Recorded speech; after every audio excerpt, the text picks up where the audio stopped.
Pensar nas últimas décadas, a forma de olhar para a área, para a grande área no jogo de futebol, ela mudou drasticamente. Porque existia quase um pacto antigamente que muita coisa que acontecia ali dentro era ignorado. Liberado. Né? Porque você não tinha transmissões de jogos mostrando em detalhe o que acontecia ali, se marcava aquilo que a olho nu era muito pênalti. Né? Precisava ser uma penalidade máxima. Uma infração máxima cometida para que se cobrasse a penalidade máxima. O nosso ex-companheiro Renato Marcília, que foi árbitro e depois trabalhou aqui como comentarista de arbitragem, dizia que até o pipoqueiro na entrada do estádio tinha que saber que foi pênalti. Que foi para marcar, né? Poder marcar. Isso. E porque, na verdade, não ia aparecer, ou dificilmente ia aparecer uma outra imagem posteriormente para denunciar algo não marcado dentro da área. Nos anos 80, início dos 90, era muito improvável isso. Com a tecnologia das transmissões, os árbitros começam a marcar o que a gente mesmo, em determinado momento, chamou de pênalti de videotape, né? Porque eles estavam se defendendo do que viria depois. E agora eles têm o videotape para usar. Mas aí o que me intriga... Mas o que me intriga é que no futebol brasileiro, o que se começou a fazer foi terceirizar a marcação para o VAR. Sim. Né? Não se marcava nada esperando que o VAR interviesse em algo que efetivamente fosse flagrado pelas 1000 câmeras que eles têm à disposição. Hoje, o que se viu foi uma intervenção desmedida, absurda, ao mínimo contato, fugindo um pouco do que a gente vinha vendo. Na verdade, é um retorno, né? Porque quando o VAR começou a ser usado no futebol brasileiro, parece que assim, estava todo mundo muito empolgado. Então, o VAR começou a intervir dessa maneira. Isso. Não, vem cá olhar, porque tem um toquezinho. Mas hoje foram as arbitragens de basquete. Mas hoje foram as arbitragens no campo que marcaram antes do VAR. Quase todos os pênaltis foram marcados no campo. Inclusive, teve um marcado no campo que o VAR voltou atrás. Que o VAR Inter e Atlético Mineiro.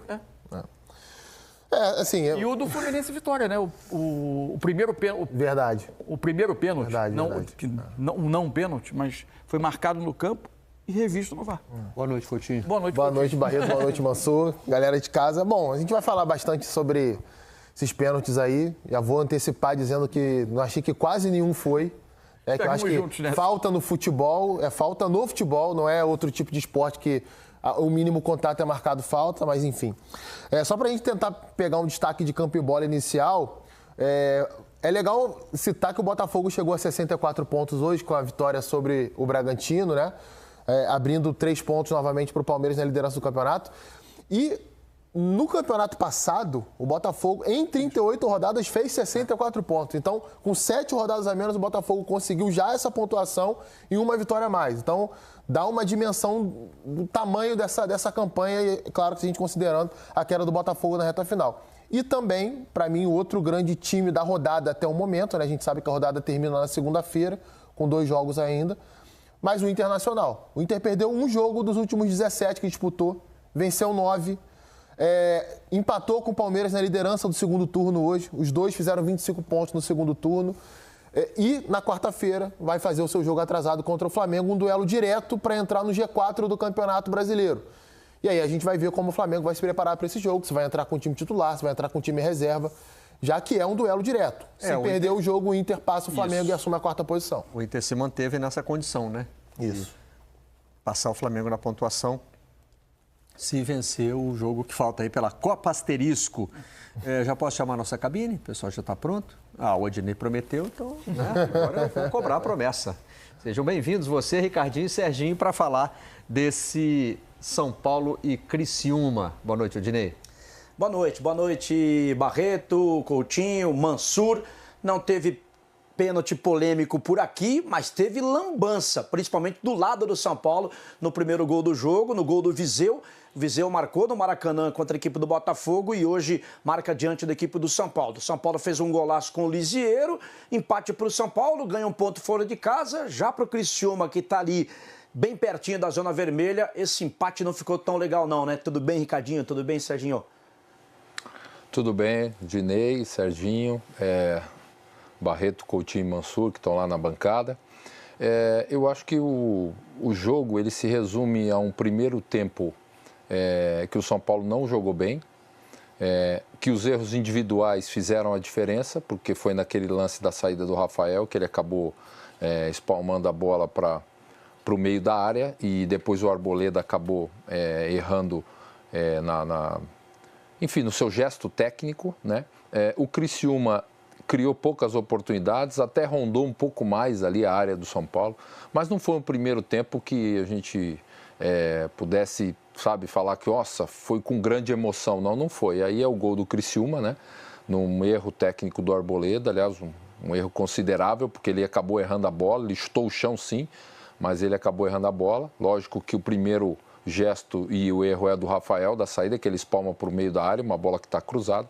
E o Viseu não tem nada a ver com isso, fez a diferença do primeiro tempo, num jogo que o São Paulo teve muita dificuldade para criar jogadas. O Luciano atuou no primeiro tempo abaixo, o Caleri. O Lucas tentou no início alguma movimentação, saindo da esquerda para dentro, mas muito pouco. E o São Paulo foi muito abaixo daquilo que a gente imaginava e que até que ele jogou contra o Vasco. Ele ganhou do Vasco com sobriedade, 3-0 na última rodada, mas fez um primeiro tempo abaixo. O segundo tempo, né, Serginho, aí já mudou um pouquinho a postura do São Paulo, que não foi tão assim eficiente, mas já foi um pouco melhor. Pois é, Ricardinho. Boa noite aos companheiros do Rio também. Eu acho que tem que ressaltar que o São Paulo volta diferente, e volta diferente sem troca de jogadores. É postura mesmo, né?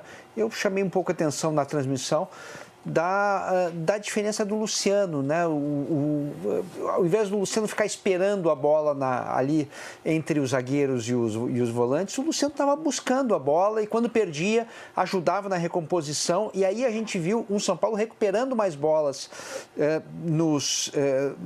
a partir do momento que perdia. Mas o jogo seguia 1-0. E aí o Zubeldia começou a fazer o pacotinho de mexidas dele.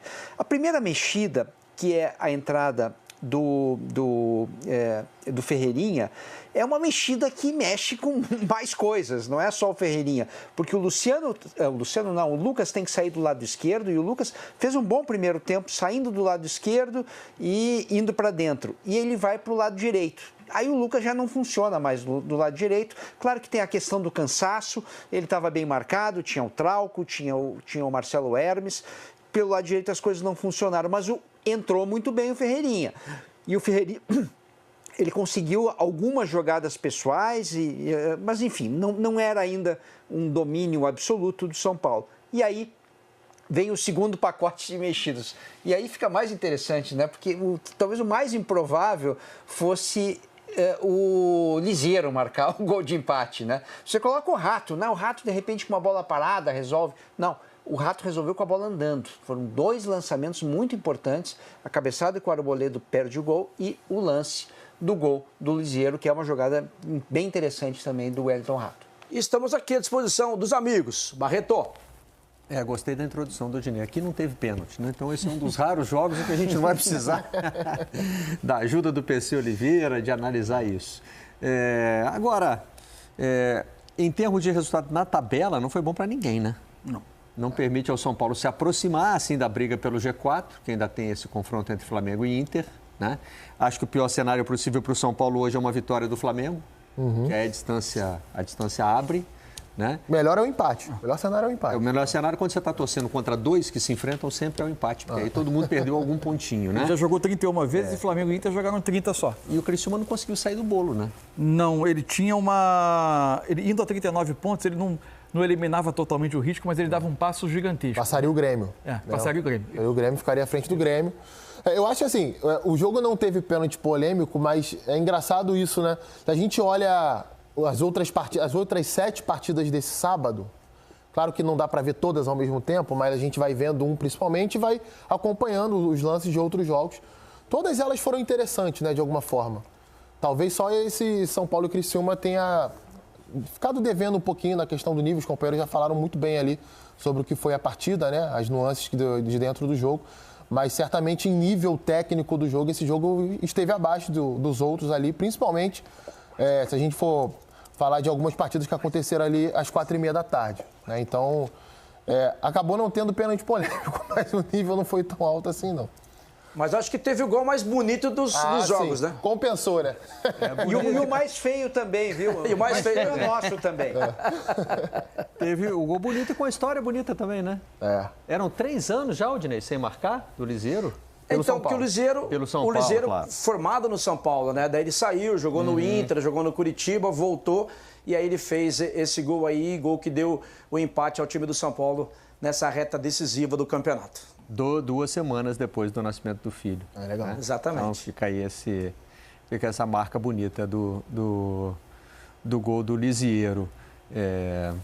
Agora, isso aí que vocês estão falando aqui. Feio também vale, gente. Não vale. É maravilha dizer que feio é não fazer gol. Essa pequena área aí, ela foi um tormento do Arboleda no jogo, né? E depois ele perde no segundo tempo, né? Nossa, ele perde uma chance incrível.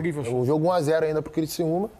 Aquela bola que o cara que gosta de cabecear gosta, né? A bola vem à feição e tá livre, de frente pro gol, é só fazer.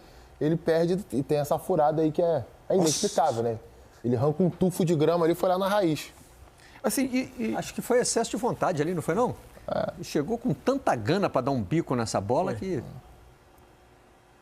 Ele pegou mais chão do que qualquer coisa. O lance em todo é uma lambança de São Paulo, né? Uma bola que iria para fora, faltou comunicação ali para alguém avisar o Rafael vai na bola, dá um tapa para o meio da área e aí o Arboleda teve a condição de cortar e acabou chutando o chão. A principal característica do Lisieiro é essa, né? A gente acompanha o Lisieiro desde a base ali no Copa São Paulo, chegou a fazer gol assim bonito de fora da área, quando surgiu no Tricolor também. E agora recebendo essa nova oportunidade no elenco, pega muito bem essa bola na veia mesmo ali, para dar esse empate e melhorar um pouquinho a situação do São Paulo, né, na tabela. Mais até do que olhar a tabela e reparar que o empate não ajuda muito, o que não ajuda muito o São Paulo é que tem sido difícil ver o São Paulo jogar bem recentemente, né? O rendimento caiu de São Paulo. Era muito notável, assim como o time, especialmente ofensivamente, ele fora de casa era bem tímido, né? Eu acho que o rendimento ofensivo continua sendo um problema, mas hoje ele foi, especialmente no primeiro tempo, muito pouco competitivo acima de tudo, né? Mas agora, ofensivamente, me impressiona como o time que parecia ir ganhando um repertório, aos poucos ele foi perdendo muito da sua capacidade de agredir. Tem chamado muita atenção a dificuldade que o São Paulo encontra para conectar as peças no campo de ataque, né? E quando o adversário também sabe marcar a saída de bola do São Paulo, sofre demais. Né? A bola não passa Cedeu pelos gols volantes, assim. Luiz Gustavo marcado. Acho que muita gente já falou sobre isso, é impossível não citar. O Alisson faz muita falta nesse sentido. É um jogador leve, gera muita linha de passe, consegue superar ali com condução de bola ou recebendo nas costas da primeira linha de pressão adversário. E o São Paulo, né, gente? O São Paulo é o primeiro empate do segundo turno. Então, o São Paulo estava ganhando e perdendo. O segundo turno, 6 vitórias, 5 derrotas e agora um empate, né? O São Paulo forte como mandante, mas ruim fora de casa. Uma derrota, uma campanha que fica muito perto dos 50% aí no segundo turno.